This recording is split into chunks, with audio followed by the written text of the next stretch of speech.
Hi guys, welcome. Another example how the personal folder would be interesting. Check out the last videos I've made in around 2008, I think we are at this point in time.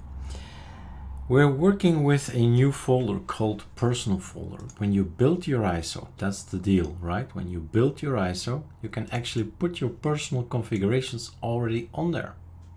This is an example of Awesome. It can be any of the 22 desktops. So this is basically your etc scal. Your configuration of Awesome is in here, and the only thing I've changed is the theme.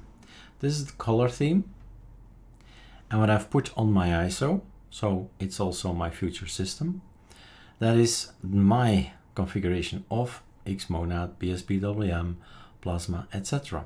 You put that on the ISO, and when you boot up, it's present on your system. And the only thing you have to do is type the word personal. That's an alias for copy paste everything over, and then Super Shift R. In this case, as in Awesome's case, we can reload.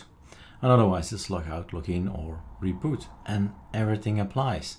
So this is your personal look. This is your way of working with Awesome, with all the elements.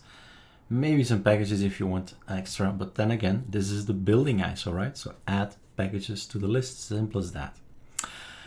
All right, I'm gonna give this, gonna make this an homework, vacation work kind of thing, meaning that July and August play around with this possible liberty to put your own stuff on the ISO and just with a alias called personal. It's all there. All right, cheers, have fun.